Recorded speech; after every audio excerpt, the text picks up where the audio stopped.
ഈശ്വര, എനിക്കൊന്നും എണീക്കാൻ പറ്റുന്നില്ലല്ലോ. എൻ്റെ കൈയും കാലൊക്കെ നല്ല വേദനിക്കുന്നുണ്ടല്ലോ. Good morning. എണീറ്റോ? ദുഷ്ട ഇവിടെ ഉണ്ടായിരുന്നു. എന്താ ആലോചിച്ചിരിക്കുന്ന? പെട്ടെന്ന് പോയി റെഡിയാവും, പോണ്ടേ? ഋഷി, എനിക്ക് കുറച്ച് സംസാരിക്കണം പ്ലീസ്. സാക്ഷി, എൻ്റെ മൂഡ് കളയാതെ ചെന്ന് ഫ്രഷ് ആയിക്കേ. ഇപ്പോൾ നിൻ്റെ ഉള്ളിലെത്തി പകുതിയെങ്കിലും അണഞ്ഞോ എന്നോട് തന്നെ ഇങ്ങനെയൊക്കെ കാണിച്ചപ്പോൾ? ഇനിയും എന്നോട് നിനക്ക് ദേഷ്യമുണ്ടോ? ആ തീ അണയണമെങ്കിൽ നീ അവസാനിക്കണം, മനസ്സിലായോ? അത്ര പെട്ടെന്നൊന്നും ഞാനൊന്നും പറയുന്നില്ല. ഞാൻ നിന്നെ അത്രയേറെ വേദനിപ്പിച്ചോ ഒന്ന്? എൻ്റെ വേദന എത്രയുണ്ടെന്ന് നിനക്ക് മനസ്സിലാവില്ല. ഋഷി, എനിക്ക് വേദനിക്കുന്നു. ഇവിടെ ഞാൻ ഫ്രഷ് ആവട്ടെ. വേഗം ഫ്രഷ് ആയിട്ട് വാ, കുറച്ച് കാര്യങ്ങൾ സംസാരിക്കാനുണ്ട്. ഞാനിന്ന് നിൻ്റെ മനസ്സ് ഒരുപാട് വേദനിപ്പിച്ചു, എനിക്കറിയാം. പക്ഷെ ഇപ്പോൾ നീ എൻ്റെ മനസ്സ് ശരീരം ഒരുമിച്ച് വേദനിപ്പിച്ചുകൊണ്ടിരിക്കുക. അതിന് മാത്രം നീ എന്നെ വെറുത്ത് തുടങ്ങി. ഇനി ആ പഴയ ഋഷിയെ എനിക്ക് കാണാൻ കഴിയില്ല. നിൻ്റെ ഒരുങ്ങലൊക്കെ കഴിഞ്ഞെങ്കിൽ ഒന്നിവിടെ വന്നിരിക്കെ, കുറച്ച് കാര്യങ്ങൾ സംസാരിക്കാനുണ്ട്. മെയിനായിട്ടുള്ള കാര്യം, എൻ്റെ പാരൻസിന് അറിയില്ല ഞാൻ എന്തിനാ നിന്നെ കല്യാണം കഴിച്ചതെന്ന്. അവരറിയാനും പാടില്ല, മനസ്സിലായല്ലോ? അതുകൊണ്ട് അവരുടെ മുന്നിൽ നല്ല കുട്ടിയായിട്ടിരിക്കണം. പിന്നെ എൻ്റെ വീട്ടിൽ സുഖിക്കാമെന്ന് കരുതണ്ട. എൻ്റെ A to Z എല്ലാ കാര്യവും നീ ചെയ്യണം, മനസ്സിലായോ? എക്സാക്റ്റ് പറഞ്ഞാൽ എൻ്റെ വീട്ടിലെ എനിക്ക് മാത്രമുള്ളൊരു വേലക്കാരി. ഞാൻ എന്ത് വേണമെങ്കിലും നിനക്ക് ചെയ്യാം. പക്ഷേ എനിക്ക് വർക്കിന് പോകണം. എൻ്റെ കാര്യങ്ങളൊക്കെ നോക്കിക്കഴിഞ്ഞതിന് ശേഷം നിനക്ക് ടൈം ഉണ്ടെങ്കിൽ പൊക്കോ. പക്ഷേ എൻ്റെ കാര്യത്തിൽ ഒരു കുറവും വരാൻ പാടില്ല. ബാക്കിയൊക്കെ എൻ്റെ വീട്ടിൽ പോയതിനു ശേഷം വഴിയേ ഞാൻ പറഞ്ഞു തന്നോളാം. എന്ത്, എങ്ങനെ, എപ്പോൾ ചെയ്യണം, എന്ത് ചെയ്യാൻ പാടില്ല എന്നൊക്കെ, മനസ്സിലായോ? ഋഷി, നീ പറഞ്ഞ പോലെ നിൻ്റെ വീട്ടിലൊരു വേലക്കാരിയായിട്ട് ഞാൻ വേണമെങ്കിൽ ജീവിക്കാം, എനിക്ക് കുഴപ്പമില്ല. പക്ഷേ സത്യങ്ങളൊക്കെ നീ അറിയണം. നീ എന്നോട് കുറച്ച് സമയം ഒന്നിരിക്കണം സംസാരിക്കാൻ വേണ്ടി. വെറുതെ കളയാൻ എൻ്റെ അടുത്ത് ടൈമില്ല. പിന്നെ ഇനിയൊന്നും സംസാരിക്കണമെങ്കിൽ താല്പര്യമില്ല. വന്നാൽ എൻ്റെ കൂടെ വരണം ഇപ്പോൾ, മനസ്സിലായോ? ആഹാ, ഞാൻ രാവിലെ പ്രതീക്ഷിച്ചിരിക്കുകയായിരുന്നു. എന്നിട്ട് ഉച്ചയ്ക്കാണോ പിള്ളേരെ വരുന്നത്? നേരത്തെ ഇറങ്ങിയതായിരുന്നു. റോഡിൽ നല്ല ട്രാഫിക്കാണ്, വേണമെങ്കിൽ ഇവളോട് ചോദിച്ചു നോക്ക്. ആ, നല്ല ട്രാഫിക് ജാം ഉണ്ടായിരുന്നു, അതാ ലേറ്റായേ. മോളുടെ മുഖം എന്താ വല്ലാണ്ടിരിക്കുന്നത്? വയ്യേ? ആ, വീട് വിട്ട് വന്നതിൻ്റെ ടെൻഷനായിരിക്കും അല്ലേ? സാരമില്ല, ഇവിടെയുള്ളവരെല്ലാവരും സ്വന്തം ആൾക്കാരെ പോലെ കണ്ടാൽ മതി. ഹലോ, എത്തിയോ രണ്ടാളും? ഏയ്, എനിക്ക് കുഴപ്പമൊന്നുമില്ല. അത് അമ്മ അതോർത്തപ്പോൾ അത്രയേ ഉള്ളൂ. അതോർത്ത് സാക്ഷി വിഷമിക്കേണ്ട. സ്പെഷ്യൽ ഡോക്ടേഴ്സിനെ ഇവൻ അപ്പോയിൻമെൻറ്റ് ചെയ്തിരിക്കുന്നത്, അതോട് ടെൻഷൻ വേണ്ട. അതൊക്കെ ഞാൻ ഇവളെ പറഞ്ഞ് മനസ്സിലാക്കിപ്പിച്ചത്. അവൾക്ക് മനസ്സിലാവണ്ടേ? ടെൻഷൻ അടിക്കേണ്ടെന്ന് പറഞ്ഞാൽ കേൾക്കില്ല. സാക്ഷി വാ, നമ്മുടെ റൂം കണ്ടിട്ടില്ലല്ലോ, വാ കാണിച്ചു തരാം.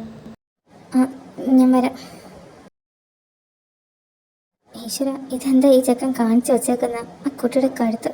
ഇന്നലെ അതിനെ നന്നായിട്ട് പാടുപെടുത്തിയിട്ടുണ്ടാവും. നീ എന്താ ഇവിടെ ഒറ്റയ്ക്ക് നിന്ന് സംസാരിക്കുന്നത്? എന്ത് പറ്റി? ഒന്നുമില്ല, നമ്മുടെ അനിയനെ പറ്റി ഒന്ന് ആലോചിച്ചതാ. ഇതാണ് ഞാൻ നിനക്ക് വേണ്ടി ക്രിയേറ്റ് ചെയ്ത നരകം. എങ്ങനെയുണ്ട്, ഇഷ്ടമായോ? എൻ്റെ ഇഷ്ടങ്ങൾ നോക്കിയിട്ടല്ലല്ലോ ഒന്ന് നടക്കുന്ന, പിന്നെ എന്തിനാ ഇതിന് മാത്രം ചോദിക്കുന്ന? നിന്റെ ഇഷ്ടം പോലെ എന്താന്ന് വെച്ചാൽ ആയിക്കോ. നിനക്കെന്താ ഒരു പേടിയില്ലാത്ത പോലെ? ഋഷി, എന്താ ഇവിടെ വന്നാൽ ഞാൻ നിന്നെ ഒന്നും ചെയ്യില്ല എന്ന് വിചാരിച്ചോ? വീട്ടുകാരുള്ളത് കൊണ്ട്. ഋഷി മാറ്. ഞാൻ പറയുന്ന പോലെ കേട്ടില്ലെങ്കിൽ ഋഷി. ഹലോ ഋഷി. സോറി. ആദ്യമായിട്ടോ ഇതിനെ കൊണ്ടൊരു ഉപകാരം ഉണ്ടാവുന്ന, ഞാൻ രക്ഷപ്പെട്ടു. നീ എപ്പോൾ എത്തി? നീ ഒന്ന് വന്ന് എനിക്ക് നിന്നോടൊന്ന് സംസാരിക്കണം, തനിച്ച്. അതെന്താ, ഞാൻ കേട്ട നിന്റെ തല അങ്ങ് പൊട്ടിത്തെറിക്കോ? അല്ലെങ്കിൽ തന്നെ എനിക്കെന്താ, എങ്ങനെയെങ്കിലും പൊട്ടി തണ്ടണോ? റിവെഞ്ചിന് വേണ്ടി കല്യാണം കഴിക്കണമെന്ന് പറഞ്ഞിട്ട് എന്തായിരുന്നു അതിനകത്ത്? നീ ശരിക്കും അവളെ എന്തിനാ കല്യാണം കഴിച്ചത്? അതൊക്കെ അവിടെ നിൽക്കട്ടെ. നിനക്ക് റൂമിൽ വരുമ്പോൾ നോക്ക് ചെയ്തിട്ട് വരാനുള്ള മാനേഴ്സ് ഇല്ലേ? ഇതിന് മുന്നേ ഞാൻ ആ റൂമിൽ വന്നിട്ടുണ്ട്, അപ്പോഴൊന്നും ഇതുപോലെ നീ ചോദിച്ചിട്ടില്ലല്ലോ. പിന്നെന്താ ഇപ്പോൾ? മുമ്പ് ഞാൻ ആ റൂമിൽ ഒറ്റയ്ക്കായിരുന്നു, ഇപ്പോൾ അങ്ങനെയല്ലല്ലോ. കല്യാണം കഴിഞ്ഞാൽ അതിൻ്റെ മാനേഴ്സ് നീ കാണിക്കണ്ടേ? അല്ലാന്നുണ്ടെങ്കിൽ ഞാനത് പറയേണ്ടി വരും. ഓ, അപ്പോൾ അവൾ വൈഫായി നിനക്ക്. അപ്പം ഞാൻ നിനക്കാരാ? ഒരു ഫ്രണ്ട് മാത്രമാണോ? പറ, എനിക്കറിയണം അതിനുള്ള ആൻസർ. അവൾ വലിച്ചെറിഞ്ഞപ്പോൾ ഞാനും നിനക്കുണ്ടായിരുന്നുള്ളൂ. അവളെ ഞാൻ വൈഫായിട്ട് കാണുമോ ഇല്ലെന്നുള്ളതൊക്കെ നേരത്തെ ഞാൻ പറഞ്ഞു കഴിഞ്ഞു. പിന്നെ നീ അതിനുള്ള ആൻസർ വർഷങ്ങൾക്ക് മുമ്പേ ഞാൻ തന്നതാണ്. എൻ്റെ ലൈഫിൽ ഇനി ഒരു പെണ്ണില്ല. അതാരായാലും, നീ ആയാലും അവളായാലും. ഞാൻ നിനക്ക് വേണ്ടിയാ കാത്തിരിക്കുന്നത്. അതെന്താ നിനക്ക് കാണാൻ പറ്റാത്ത? ചതിക്കുന്നവരെ പിറകെ പോണോ? ഞാൻ ആരെ പറയാൻ പോയിട്ടില്ല. എനിക്ക് വേണ്ടി ആരും കാത്തിരിക്കുകയും വേണ്ട. അത് മനസ്സിലാക്കുന്നേ. അതൊക്കെ വിട്. ഈ അനാവശ്യ കാര്യങ്ങളൊന്നും സംസാരിച്ച് വെറുതെ ടൈം കളയണ്ട. നീ ഫുഡ് കഴിച്ചോ? എനിക്ക് നല്ല വിശപ്പുണ്ട്. വാ കഴിക്കാം. ശരിയാ, എന്തിനാ വെറുതെ ഇതൊക്കെ സംസാരിക്കുന്നത്? നീ ചെല്ല്, ഞാനൊന്ന് വാഷ്റൂം വരെ പോയിട്ട് വരാം. ശരി, ഞാൻ ഡൈനിങ് ഹാളിൽ കാണും. നീ പോയിട്ട് വാ അങ്ങോട്ട്. അങ്ങനെ സംസാരിക്കാതിരിക്കാൻ എനിക്ക് പറ്റില്ലല്ലോ. ഞാൻ ഈ വർഷം കാത്തിരുന്നത് നിന്നെയാ. അതുകൊണ്ട് എനിക്ക് വേണം നിന്നെ. ഋതിക മോളെ, എല്ലാവരെയും വിളിച്ചിട്ട് വാ. നമുക്ക് ലഞ്ച് എടുത്ത് വെക്കാം. ഇല്ലാന്നുണ്ടെങ്കിൽ ഇനിയും ലേറ്റ് ആവും. കുറേ നേരമായില്ലേ സമയമായിട്ട്. ആ ദേ ഏട്ടൻ വന്നല്ലോ. ഏട്ടാ ഇരിക്കെ. ആ ഋഷിയും വന്നല്ലോ. അല്ല, സാക്ഷി എവിടെ? കണ്ടില്ലല്ലോ. അവളൊന്ന് ഫ്രഷ് ആവാൻ പോയിക്കോ. ഇപ്പം വരും. ആഹാ, ദാ സാക്ഷിയും വരുന്നുണ്ട്. ബാഗിൽ നിന്ന് നമ്മുടെ ഷെറിനും വരുന്നുണ്ടല്ലോ. അല്ല, ഷെറിൻ എപ്പോഴാണ് വന്ന? ഞാൻ കണ്ടില്ലല്ലോ. ആ ഇപ്പം എന്തായാലും എല്ലാവരും വന്നില്ലേ. ഇനി ഇരിക്കെ. സാക്ഷി മോളെ ഇരിക്കെ. ഷെറിൻ നീയും ഇരിക്കെ.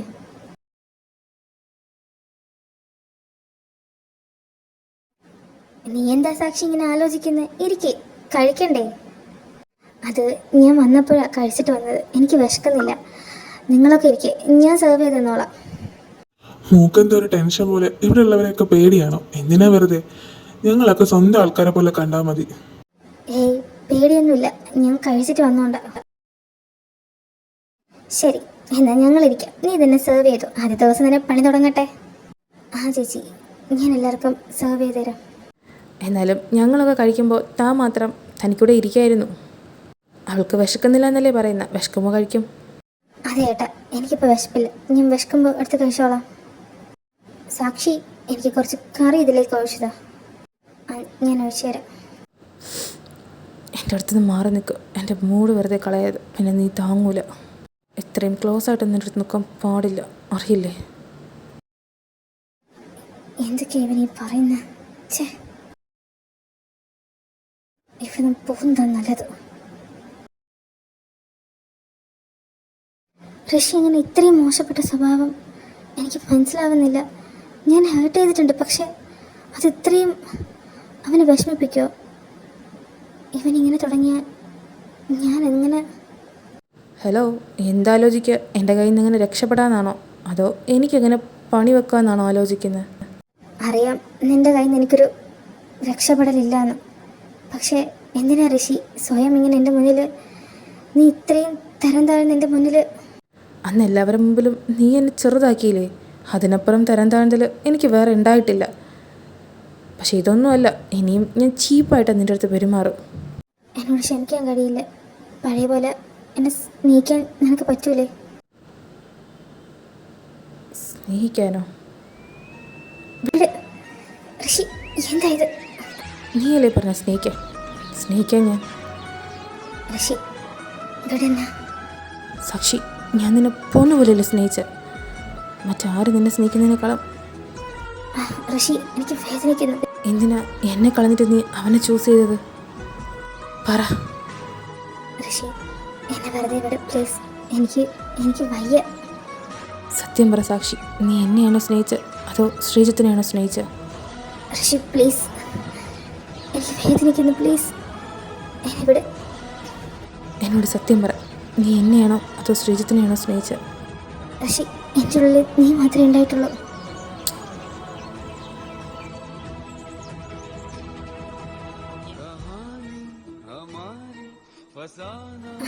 ഋഷി പ്ലീസ്, എന്നെ വെറുതെ വിട്. നീ എന്നെയല്ലേ സ്നേഹിച്ചത്? പിന്നെന്താ?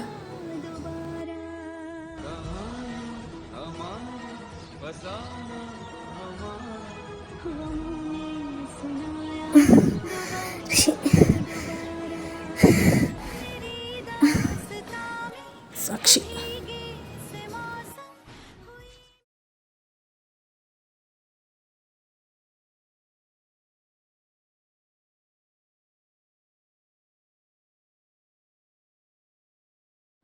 നീ എഴുന്നേറ്റോ? നീ എഴുന്നേക്കാൻ വേണ്ടി ഞാൻ വെയിറ്റ് ചെയ്യുമായിരുന്നു. എനിക്ക് അർജൻറ്റായിട്ടൊരു സ്ഥലം വരെ പോകണം. നീ ഇപ്പോൾ ഫ്രഷ് ആയിക്കോ. പിന്നെ ആ ടേബിളിൽ കുറച്ച് ക്യാഷ് ഞാൻ വച്ചിട്ടുണ്ട്. നിനക്ക് എത്രയാണ് വേണ്ടതെന്ന് വെച്ചാൽ എടുത്തോ. ക്യാഷ്? ഋഷി എനിക്ക് ഞാനൊന്നും ഫ്രീ ആയിട്ട് എടുക്കാറില്ല. നിൻ്റെ റേറ്റ് എത്രയാണെന്ന് നോക്കി നീ തന്നെ അതിൽ നിന്ന് എടുത്തോ. ഒരുപാട് പൈസയുണ്ട്, ആവശ്യമുള്ളത് നിനക്ക് എടുക്കാം. എനിക്ക് അർജൻറ്റായിട്ടൊരു സ്ഥലം വരെ പോകണം. എന്നാൽ ഞാൻ പോവുക. ഛേ, ഇത്രയ്ക്കും ചീപ്പായിട്ട് നീ എന്നെ. ഇല്ല ഋഷി, ഇനി ഞാനിത് സഹിക്കില്ല. നിന്നെ ഞാൻ ഇഷ്ടപ്പെട്ടിരുന്നു, എപ്പോഴും ഇഷ്ടപ്പെടുന്നുണ്ട്. നീ ഇതൊക്കെ കാണിച്ചിട്ടും എൻ്റെ ഭാഗത്തുള്ള തെറ്റ് കാരണം ഞാൻ. പക്ഷെ ഇനി ഞാൻ സ്വയം തരം താഴില്ല. സാക്ഷ്യമോൾ ഇതുവരെ വെളിയിലോട്ട് വന്നില്ലല്ലോ. ആ കുട്ടി ഉച്ചയ്ക്ക് ഒന്നും കഴിച്ചില്ല. ഇവിടെ നിന്ന് അഡ്ജസ്റ്റ് ആവാൻ ടൈം ആവുമായിരിക്കും. അല്ല, നല്ല കമ്പനി ആവുന്ന കുട്ടിയാ. പിന്നെ അമ്മയുടെയൊക്കെ കാര്യം അറിയാന്നുള്ളതല്ലേ, അതുകൊണ്ടാവും. സാരമില്ല, കുറച്ച് ടൈം എടുക്കും. ശരിയാ, എന്തായാലും നീ അതിനെപ്പോയി ഒന്ന് വിളിച്ചിട്ട് വാ. ചായ കുടിക്കട്ടെ, ഉച്ചയ്ക്ക് ഒന്നും കഴിച്ചില്ലല്ലോ. ചെല്ലു മോളെ, ചെന്ന് കൂട്ടിക്കൊണ്ട് വാ. ആ അമ്മ, ഞാൻ പോയി അവളെ വിളിച്ചിട്ട് വരാം.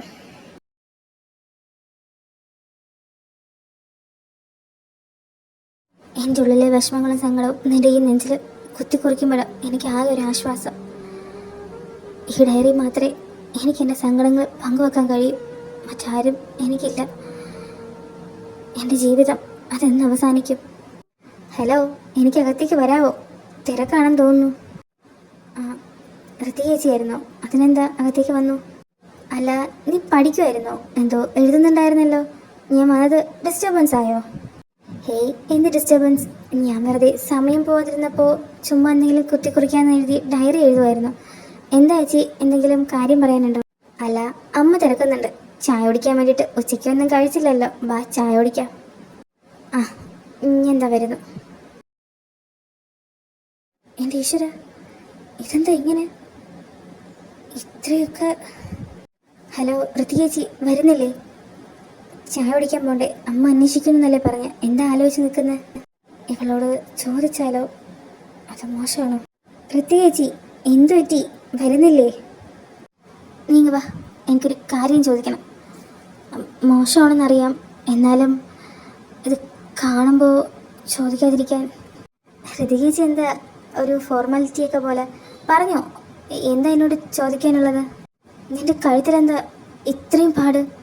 അതല്ല, ഇത് പല്ലൊക്കെ താന്ന അതാ ഞാൻ കഴുത്തിൽ? അതൊന്നുമില്ല. അത് പിന്നെ ചേച്ചി വിചാരിക്കുന്ന പോലെ അല്ല. സാക്ഷി, ഇത്രയൊന്നും പാടില്ല. അവൻ നിന്നെ കടിക്കുന്നുണ്ടോ? നീ ഇതിനൊന്നും സമ്മതിക്കരുത്. ഇത് വല്ല സെപ്റ്റിക് ആയാൽ പല്ലല്ലേ? ഇതൊക്കെ ആരെങ്കിലും കണ്ട എന്ത് വിചാരിക്കാം? ഞാനിപ്പോൾ ചേച്ചിയോട് എന്താ പറയുക? ഞാൻ എന്തെങ്കിലും പറഞ്ഞു എന്നറിഞ്ഞാൽ അവനെ കൊല്ലും. നീ എന്തായി ആലോചിക്കുന്ന? നിങ്ങൾ തമ്മിൽ സ്നേഹത്തിൽ തന്നെയല്ലേ കല്യാണം കഴിച്ചത്? അല്ല, ഇതൊക്കെ ഉണ്ടാവും, അങ്ങനെയല്ല. പക്ഷേ ഇത്രയൊക്കെ നിനക്ക് വേദനിക്കില്ലേ? ചേച്ചി വിചാരിക്കുന്ന പോലെയല്ല, ഞങ്ങൾ സ്നേഹത്തിൽ തന്നെയാണ്. അത് ആ ഒരു ടൈമിൽ ഋഷി അറിയാതെ അപ്പം തന്നെ ഞാൻ പറയുകയും ചെയ്തു. ഇനി ചേച്ചി ഇതാരോടും പറയാൻ നിൽക്കണ്ട. ആ, ശരി. ഇതാണ് ഡോക്ടർ ശ്രീജിത്ത്. എനിക്ക് ഫുൾ ഡീറ്റെയിൽസും വേണം. പിന്നെ ഡോക്ടർ ആയതുകൊണ്ട് തന്നെ ഇപ്പോൾ ഏത് ഹോസ്പിറ്റലിലാണോ അവിടെ റിസൈൻ ചെയ്തിട്ട് ഈ കമ്പനിയിലാക്കാനുള്ള എല്ലാ കാര്യങ്ങളും ചെയ്യണം. മനസ്സിലായോ? ചെല്ല്. ശ്രീജിത്ത്, സാക്ഷി, നിങ്ങൾ രണ്ടുപേരെയും ഞാൻ വെറുതെ വിടില്ല. എന്നെക്കാളും ബെറ്റർ അവനെന്ന് പറഞ്ഞ് പോയതല്ലേ. അവനെ ഞാൻ ഇവിടെ കൊണ്ടുവരും, എന്നിട്ട് എൻ്റെ കീഴിൽ വർക്ക് ചെയ്യിപ്പിക്കും. നിന്നെ ഞാൻ കല്യാണം കഴിച്ചു എന്ന് അവനെ അറിയിക്കും. തുടങ്ങിയിട്ടേ ഉള്ളൂ ഞാൻ.